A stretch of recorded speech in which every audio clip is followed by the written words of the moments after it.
ඔන්න මම කියලා එපිසෝඩ් 3 එකේ සමරි එක. ඊට කලින් මම ඔයගලන්ට එපිසෝඩ් 1 and 2 එකේ මොකද උනේ කියලා චූඩියට පැහැදිලි කරලා දෙන්නම්. සීසන් 2 ආරම්භ වෙන්නේ ජින්මාන් ඇත්තටම මැරෙලා නැහැ කියන එක හෙළිවීමත් එක්ක. එයා මේ විදිහට බොරු මරණයක් සැලසුම් කරන්නේ ඇත්තටම ජියන්ව ආරක්ෂා කරන්න. ඊට පස්සේ එපිසෝඩ් 2 එකේදී සිද්ධ වෙන්නේ ජින්මාන් වගේම ජියන් එකතු වෙනවා. ඒත් එක්කම ජියන්ගේ ජීවිතයට අලුත් තර්ජනයක් එකතු වෙනවා. ජියන් අලුත් ජීවිතයක් පටන් ගන්න තනියම දූපතකට ගිය වෙලාවේ. ජියන්ව මරන්න ඩොලර් මිලියන 20ක බවුන්ටි එකකුත් ප්‍රකාශ කරනවා. ඔන්න ඉතින් ජින්මෑන්ට බාබිලෝන් එකේ අනිකුත් කිලර්ස්ලාගෙන් ජියන්ව බේරගන්න සටන් කරන්න සිද්ධ වෙන්නේ එපිසෝඩ් 3 එකේ ඉඳන්. එහෙනම් අපි එපිසෝඩ් 3 එකට යමු. කතාව පටන් ගන්නේ බාර් එකක ඉන්න කිව් කියන ජපන් කෙල්ලගෙන්.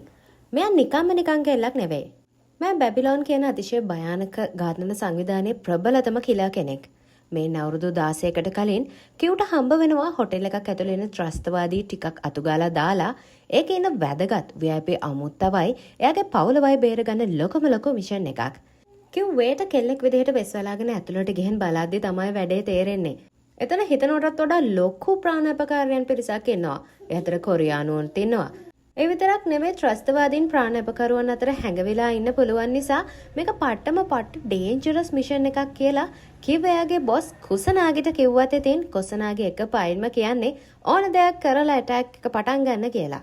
කිව් අකමැති වුණත් ඉතින් මේ අනට එයාගේ මල්ලි ජේ කරු වෙලා ප්‍රහාරක ටීම් එකත් අරගෙන දොර ඇතුළට කඩා පනිනවත් එක්කම උන් කෙලින්ම අහුවෙන්නේ බෝම්බ උගුලකට. බුම් මුළු හෝටලේම දෙදුරුම් කමින් ලොකු බෝම්බයක් පිපුරද්දි කිව් කලබලෙන් දුවගෙන එන්නේ මල්ලිව බේරගන්න. මිනිහා තවම පණපෙටින් ඉන්නවා දැකලා එයා එතනට යන්න හදද්දි එකපාරටම මෙන්න එකෙක් කඩා පැනලා කිව්ව ළඟ තියෙන කාමරයකට ඇදලා දානවා.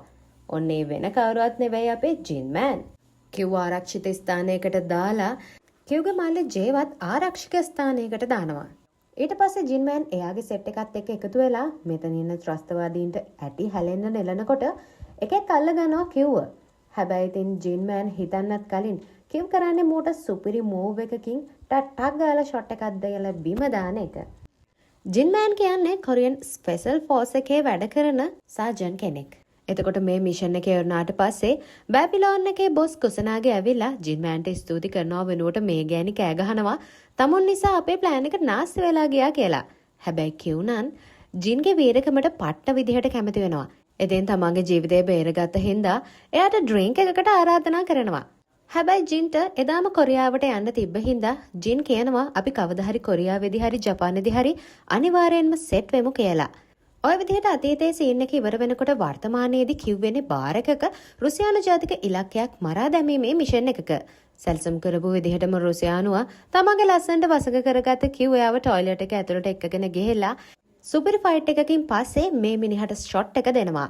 හැබැයි තින් කෙල්ලෝ සෙට් එකක් මේ වෙලාවේ ටොයිලට් එකට ආපු හින්දා කිව් මෙතන ඒගොල්ලෝ වෙන වැඩක් කරනවා වගේ සද්ද ටිකක් තමයි කරන්නේ.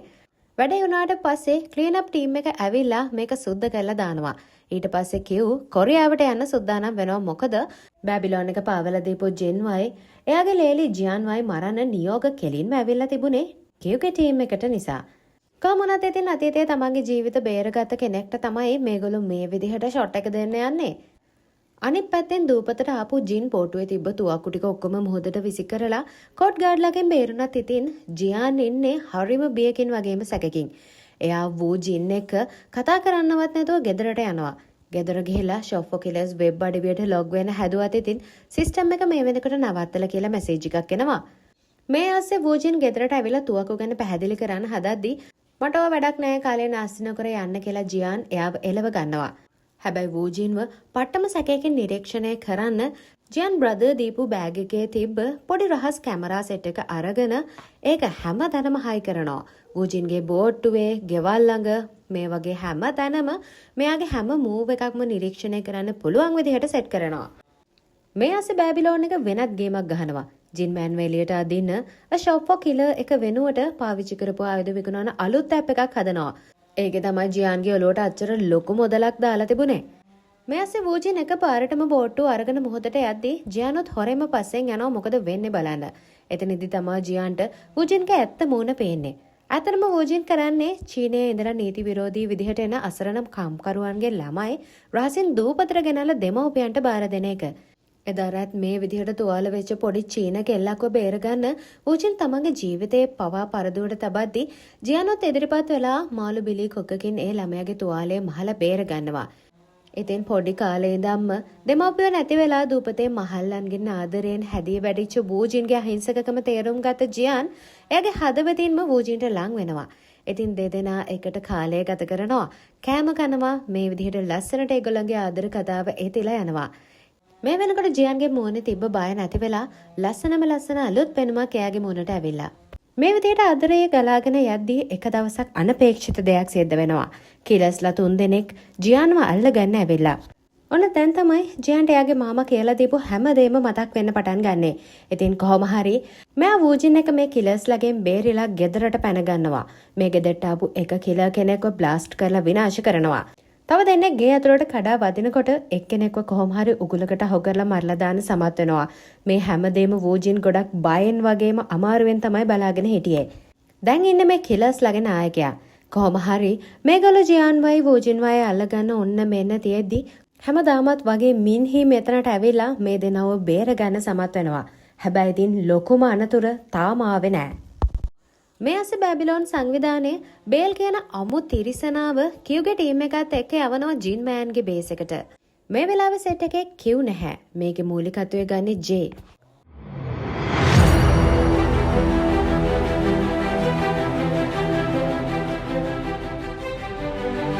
ඔන්න ඉතින් බේස් එකට මේ විදිහට ප්‍රහාර එල්ල කරද්දී ජින් වගේම ජේ එක්ක පොඩි සටනක් ඇති වෙනවා. ජින් මෑන් ගේම් එක දෙනලා ජේව යටත් කරගතත් අතීත සිදුවීම මතක් වෙච්ච ජෙන් කරන්නේ ජේට අනුකම්පා කරලා යව අතාරින එක. හැබැයි ඉතින් දෙට්ට කඩා පනින බේල් නියෝගයේ පසෙක දාලා ජින් මෑන්ට එක දිගටම වෙඩි තියනවා. ඉතින් ඒක නවත්තන්න මැද්දට පැනපු ජේට වෙන්නේ ක්‍රූර විදිහට පිහිපාරක් කාලා මිය යන්න. ඉතින් තමන්ගේ සංගයාව මරලා දාලා යක්ෂාව ශේෂයෙන් ජින් ඔබට උහුබඳින්න බේල් මේ වෙලාවේ පටන් ගන්නකොට බේල්ව අඳුරු කන්ටේනර් එකක් ඇතුළට ඇදලා දාලා බෝම්බ ඇටවපු නයිට් විෂන් කන්නඩියක් භාවිතා කරලා බේල්ව බිමට සමතලා කරලා මරලා දාන්න ජින්ට පුළුවන් වෙනවා. මේ අස බැබිලෝන් එකේ නායිකාව කුසනාගේ කරන්නේ මාර බලු වැඩක්. එයා ඇත්ත වීඩියෝ එක වෙනස් කරලා ජේව මැරුවේ ජින් විදිහට වීඩියෝ එකක් හදලා කියුට පෙන්නනවා. කියුගේ හිතේ ජින් ගැන තිබ්බ දැඩි වෛරය වගේම පරිගැනීමේ ගින්න ඇති වෙන්නේ මෙන්න මේ විදිහට. ඒ විතරක් නෙවෙයි මේ ගෑණි එදා එතන වැඩ කරපු සෙට් එකේ ජීවිතත් විනාශ කරලා දානවා එකම එක මොහොතකින්. ඔන්න ඉතින් මාරම තරහකින් මේ වෙනකොට ජියාන්ව අල්ලන්න දූපතට ගියේ කියුගේ ටීම් එක ජියානු හොයාගෙන එනවා කියලා වෝජින් මෙන්හි ඇතුළු සෙට් එක සතරංගු පාලනය කරද්දී වෝජින් කරන්නේ ජියාවත් දාගෙන කොහොම හරි වෙරළට පදින එක.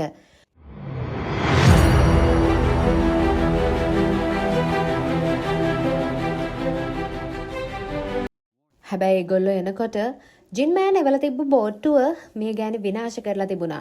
ඉතින් ඒක හින්දා කරන්න දෙයක් නැති කමටම වූජින් කරන්න එයාගේ බෝට්ටුවේ ජයවත් දාගෙන මෙතනින් පැනලා යන්න හදන එක. කියුට හොඳ පාරක් දීපු මින්හිත් මේගොල්ලොත් එක බෝට්ටුවට නගිනවා. හැබැයි ඉතින් සිහිය ආපු කියව අහපව මේගොල්ලන්ව ලොහු බඳිනකොට ජියන්ට පුළුවන් වෙන උපක්‍රමශීලීව කියව මොහොතට තල්ලු කරලා දාන්න. හැබැයි ඉතින් බැබිලෝන් එකේ බෝට්ටු වලින් මේගොල්ලන්ට ලොකු ප්‍රහාරයක් එල්ල කරනවා. හැමෝම පාතලා තමන්ගේ ජීවිත බේරගන්න හදනකොට අවාසනාවන්ත වෙච්ච වූජින්ගේ ඇඟට වෙඩි පාරවල් කිහිපයක්ම වදිනවා. අවාසනාවන්ත විදිහට ජියන් මේ විදිහට ආදරය කරපු ලස්සන කොල්ලා මිය යනකොට ජියන් ජින් මෑන් කියලා 3 පාරක් මහ හයියෙන් කෑ ගහනවා.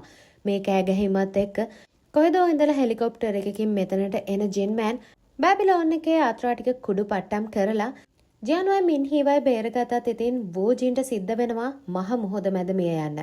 අවසානයේ ජින් මෑන් බැබිලෝන් සංවිධානයේ කළු ජාවාරම් ඔක්කොම ඉන්ටර්නෙට් වලට ලීක් කරනවා. කුසනාගේ වසරණ වෙනවා. වූජින්ගේ මරණයෙන් පස්සේ ජියාන් ශක්තිමත් කිලර් කෙනෙක් වෙන්න තීරණය කරනවා. හැබැයි ඇත්ත දන්නේ නැති කියු ජපානයට යන්න පිටත් වෙලා ඉද්දි මගදී අහපව තීරණය කරනවා කොරියාවට ගිහිල්ලා ජින් මෑන්ව විනාශ කරන්න.